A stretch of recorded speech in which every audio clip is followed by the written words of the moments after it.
नमस्कार दोस्तों। तो आज हम बात करेंगे एक ऐसी ट्रेजेडी की जो कि नहीं होनी चाहिए थी, जिसने ना सिर्फ भारत को बल्कि पूरे विश्व को हिलाकर रख दिया। तो 13 मार्च 2025 का वो मनहूस दिन एक और एविएशन ट्रेजेडी ले आया। तो एयर इंडिया की फ्लाइट अहमदाबाद टू लंदन जाने वाली थी और जैसे ही वो टेक ऑफ करती है, टेक ऑफ के जस्ट 2 मिनट बाद ही क्रैश कर जाती है। और इस हादसे ने ना सिर्फ इंडिया बल्कि पूरे दुनिया को हिलाकर रख दिया। आज के इस वीडियो में हम बात करेंगे ना सिर्फ इस क्रैश की बल्कि इस ट्रेजेडी के उस हर एक एंगल की कि पायलट कौन कौन थे और उसके अंदर वीवीआईपी कौन बैठे थे और कौन थे डॉक्टर प्रतीक जोशी जो कि अपनी लाइफ की नई शुरुआत करने ही जा रहे थे अपनी फैमिली के साथ में, और इस हादसे ने उनकी पूरी जिंदगी बदल कर रख दी। और अभी की रिसेंट सिचुएशन की क्या हालत है, क्या रेस्क्यूअर्स को ब्लैक बॉक्स मिला या नहीं, और ये एरोप्लेन किस मेडिकल कॉलेज के पास में जाकर क्रैश हुआ था। सो दोस्तों, इस फ्लाइट का पूरा नाम था एयर इंडिया फ्लाइट 187 जो कि 13 जून 2025 को सरदार वल्लभ भाई पटेल इंटरनेशनल एयरपोर्ट अहमदाबाद से टेक ऑफ करती है और जिसका डेस्टिनेशन था लंदन हीथ्रो, और ये एक बोइंग 787 ड्रीम लाइनर एयरक्राफ्ट था। तो आपने जैसा अभी देखा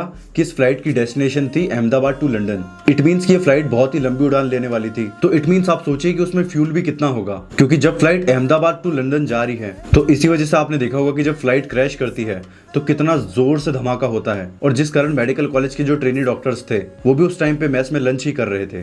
और जब ये हादसा होता है तो इस हादसे की वजह से उनमें से भी कई लोगों की जान चली जाती है। लेकिन आप लोग सोच रहे होंगे कि वेट, ये जो फ्लाइट थी ये गुजरात से ही टेक ऑफ करती है और वहीं पे ही क्रैश कैसे हो सकती है। हाँ, बट कुछ टेक्निकल ग्लिच की वजह से ये फ्लाइट क्रैश कर जाती है। और आपको जानकर बहुत ही हैरानी होगी कि जिस टाइम पे ये फ्लाइट अहमदाबाद से उड़ी थी उस टाइम पे इस फ्लाइट में 242 पैसेंजर्स थे, कि इस फ्लाइट में 50 से ज्यादा तो ब्रिटेन के ही लोग थे, 169 तो इंडियन पैसेंजर्स थे, 53 ब्रिटिश के थे, 7 पुर्तगीज और एक कैनेडियन था। और बल्कि आपने भी न्यूज में देखा ही होगा कि इन सब 242 लोगों में से सिर्फ एक ही बंदा सरवाइव कर पाता है। और इतनी सारी मौत हो जाने के बाद में एयर इंडिया का जो ट्विटर पेज था वो भी पूरा ब्लैक आउट कर दिया गया है। और अगर हम बात करें इंटेंसिटी की तो पूरे भारत के इतिहास में 15 साल बाद ये पहली बार ऐसा एक्सीडेंट हुआ है, क्योंकि आपको भी पता होगा कि भारत ने आखिरी बार 2010 में ऐसा इंसिडेंट देखा था। उसके बाद में आज तक ऐसा इंसिडेंट कभी भी नहीं हुआ।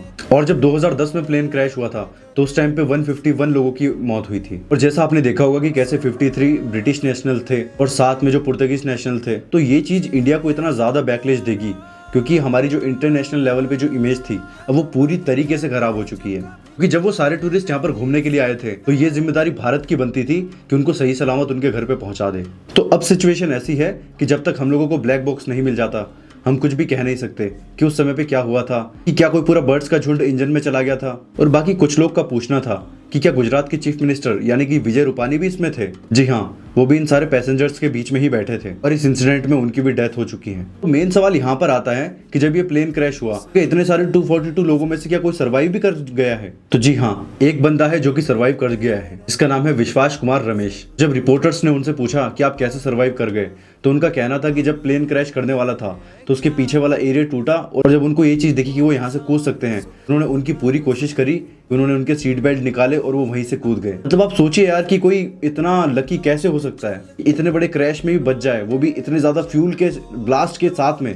बाकी अब सवाल यहाँ पे आता है कि जो प्लेन था ये क्रैश कहाँ पर किया था, क्योंकि बहुत सारे लोग कह रहे हैं कि ये कोई कॉलेज भी था, ये स्टूडेंट का कॉलेज था। तो नहीं, ये एक डॉक्टर्स हॉस्टल था। मतलब कि जिन जिन डॉक्टर्स की शिफ्ट लगती थी ये उनका एक हॉस्टल था। और मुझे ये बताते हुए बहुत ही दुख हो रहा है कि इस क्रैश के बाद में 15 डॉक्टर भी बहुत ही बुरी तरीके से इंजर्ड हो चुके हैं। इवन कुछ लोग तो ये भी कह रहे हैं कि जब रेस्क्यूअर्स आए थे और रेस्क्यूअर्स ने सबको निकालना स्टार्ट किया तो उन्होंने एक बंदा देखा था कि जिसके हाथ में तो चम्मच ही चिपकी हुई थी। इट मींस कि वो उस टाइम पे खाना खा रहा था जिस टाइम पे प्लेन क्रैश हुआ था। और वही नहीं, उसके साथ में बहुत सारे लोग जो कि नाइट शिफ्ट करके आए थे, सब लोग खाना खा रहे थे। और ऐसे अचानक से एक प्लेन आता है और क्रैश कर जाता है। मतलब आप सोचिए कि लाइफ कितनी अनप्रिडिक्टेबल हो सकती है, एक ही झटके में सब कुछ समाप्त। इट मींस कि ये जो ट्रेजेडी थी ये दुनिया की सबसे बिगेस्ट ट्रेजेडी में गिनी जाएगी, क्योंकि इससे पहले भी बहुत सारी ट्रेजेडी हुई है, लेकिन वो सारी ट्रेजेडी तब हुई है जब कोई बंदा प्लेन को हाईजैक कर लेता है या तो उसको क्रैश करवा देता है कि जानबूझकर आतंकवादी ही प्लेन को क्रैश करवा दें। लेकिन इस केस में ऐसा बिल्कुल नहीं था। इस केस में सबसे बड़ा ग्लिच था सिक्योरिटी ग्लिच, जो कि ब्लैक बॉक्स मिलने पर ही पता चलेगा। मतलब आप सोचिए पहली बार हुआ है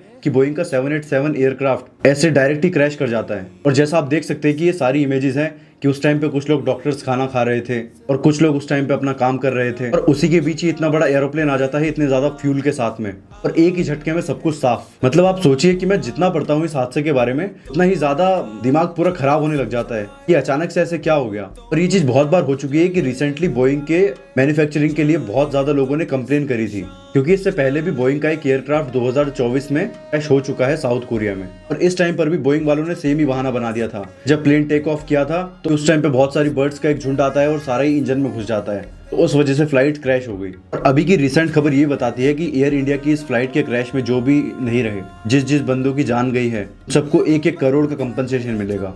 सीरियसली हमारे देश के लिए एक बेहद दुखद घटना है, क्योंकि यहाँ पर हमारी इंटरनेशनल मीडिया के सामने भी पूरी रेपुटेशन की धज्जियां उड़ चुकी है। क्योंकि इस हादसे में बस 242 लोगों की जान नहीं गई है, इस हादसे में उस हर एक फैमिली मेंबर्स की जान गई है जो घर पे उनका इंतजार कर रहे थे। उनको अचानक से खबर मिली कि अब कोई भी वापस नहीं लौटेगा। दोस्तों जाते जाते तो मैं बस यही कहूंगा, जिंदगी का कोई भरोसा नहीं है, क्योंकि जब हम कुछ सोचते हैं और वो नहीं होता है, देखिए उसके बाद में क्या ही होता है।